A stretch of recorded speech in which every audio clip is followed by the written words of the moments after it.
welcome to a MisBeee Writes podcast. This month I speak to historian Onyeka, author of Blackamoores, Africans in Tudor England, their presence, status and origins. Onyeka's research spans more than a decade, during which time he's gathered evidence to dispel the widely held belief that Africans only came to Britain as slaves. He talks to MisBeee about the free noble men and women and skilled artisans from across the African continent who were critical in shaping modern Britain. I know that films, they have their own agenda, Indeed. but you do have books. We have your book, for example, and my concern is a lot of the young people today are going to be influenced by the films, not by your book. Certainly. So I wanted to move on to the question of the national curriculum. We as part of what we did with the book was that we created a petition.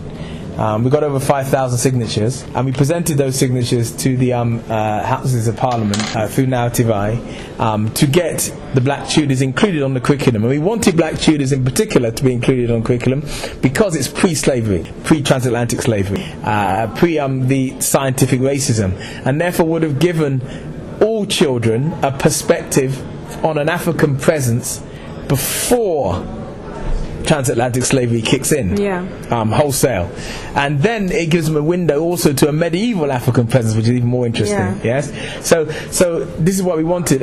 We're still pushing that. And it's hard work, and obviously it's not an overnight thing, and all the work that you're doing and people like you is part of that process of getting that message across. But the first thing that we've got to do is get adults to understand, so that adults can understand, yes, our history doesn't begin in slavery, because when you ask someone of African descent what's slavery, then it begins in slavery, and then they say, Egypt, ancient Egypt. So ancient Egypt and there's slavery. What? Nothing in between?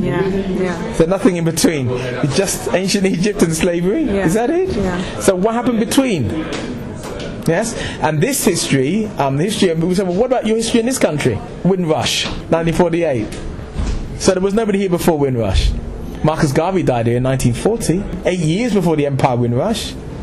John Archer was here, and Mayor Battersea, long before Windrush. All the Pan-African Congresses of 1897, the Pan-African Conferences of 1897, 1903, 1907, all these conferences and congresses that took place in this country long before Windrush. Yes, Walter Tull was here, born here. Yes, and becoming an officer, British officer, and fought in the Somme and died there, 1917, long before Windrush. Yes. Ottobah Kagano wrote his book, Thoughts and Sentiments, etc., on slavery, 140 odd years before Windrush. Olado Equiano wrote his letters against slavery. Ignatius Sancho in the 18th century owned the shop at 20 Charles Street. 200 years before Windrush. Yes, and Fortunatus, 300 years before the Empire Windrush. 300 years before the Empire Windrush was a servant to Robert Cecil in 1601 in Westminster, just round the corner here. 300 years before Windrush. And 600 years before that, Richard Devizes, the Englishman, talks about the Africans being present in medieval society. This is in the 11th century. The 11th century and the 12th century. And even before that, 1,000 years before that. Yes, Africans are spoken about being present in Roman Britain. But we can say, it begins with it doesn't begin with the Empire Windrush. Definitely not. I wanted to just touch on two maybe controversial points. The first one is when you mentioned in the seminar about Olado Equiano, and maybe it was fabricated. Yeah, that kind of threw me because I read that book. Okay. And you suggesting? Are you suggesting that it was fabricated? No, not fabricated, because fabricated suggests it's just out of thin air. Well, no, it was based on. I'm saying that there is invention there. Okay. But then there has to be invention. He's a politician, and there is a reason why people like him and others. Right? Who are part of the Sons of Africa have to invent and reinvent themselves. There's a number of things. First of all, in the 18th century in Britain, slavery was a very popular thing.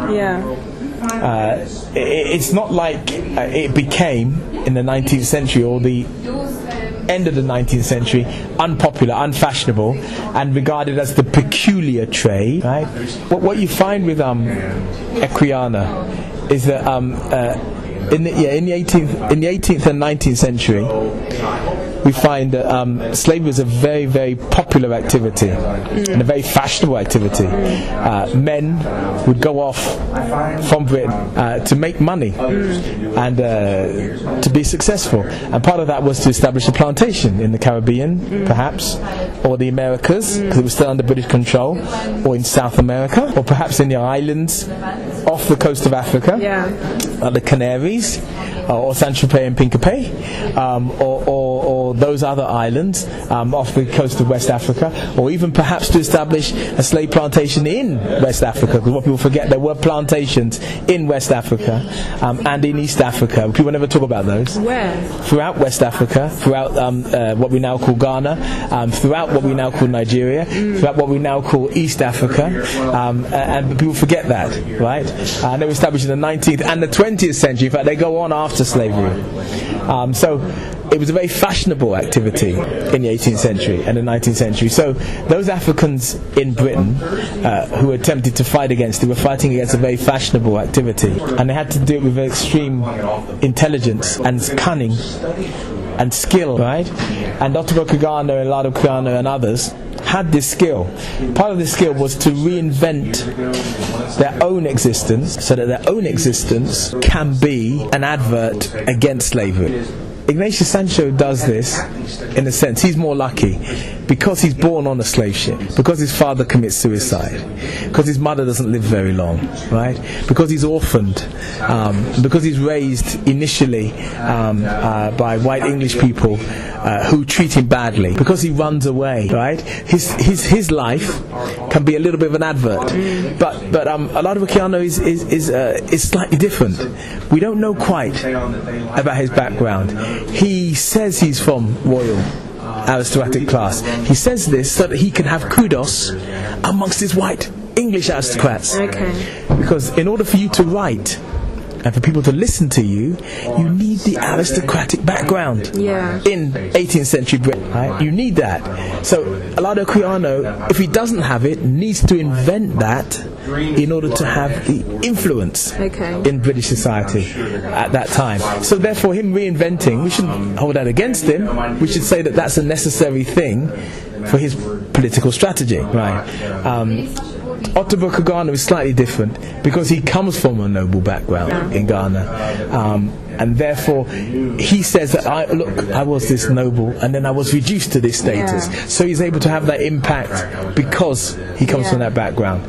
So with people like Equiano, we should see that he's astute. We give him the agency of being astute, and also we give him the agency of being the one who pushes Clarkson, not the other way around. The one that pushes Granville Sharp, not the other way around. And we can see that these people and William Wilberforce are reluctant to get involved in the abolitionist movement, and the Africans are pushing them all the way.